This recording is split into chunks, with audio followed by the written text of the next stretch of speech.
Петте члена на Судскиот совет да си поднесат оставки по вчера изгласаната интерпелација. Вакви повици дојдоа денеска и од пратеници од ВМРО ДПМН и од извршната власт. Заменик министерот за правда Ален Деребан смета дека интерпелацијата е уставна, а на Судскиот совет му порача да ја свати сериозно и им даде насоки за следни чекори. Изгласаната интерпелација значи дека тие немаат легитимитет да земат учество, а уште помалку да одлучуваат во рамки на Советот.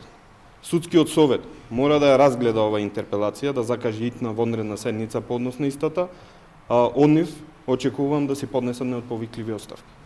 На прашањето зошто бара оставки пред да се донесе новиот закон за Судски совет, кој треба да уреди појасни критериуми и процедура за избор и разрешување на членовите на Судскиот совет, Деребан посочи дека со вакви кадри не можат да се спроведуваат законски реформи.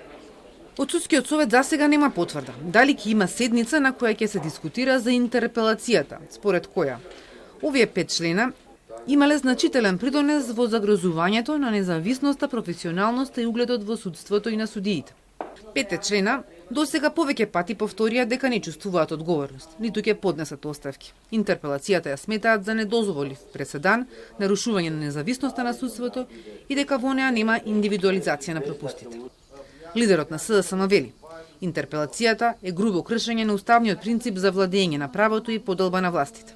Ова е намера, односно злонамера на власта, целосно да ја партизира судската власт.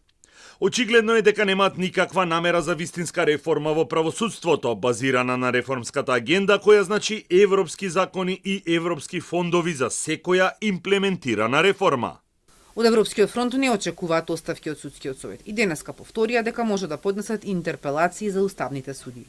Можно е ние како пратеничка група да свикуваме интерпелација и за членовите на Уставниот суд, затоа што според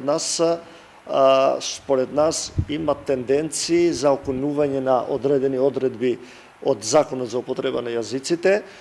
Од Уставен засега нема реакција на најавените интерпелации.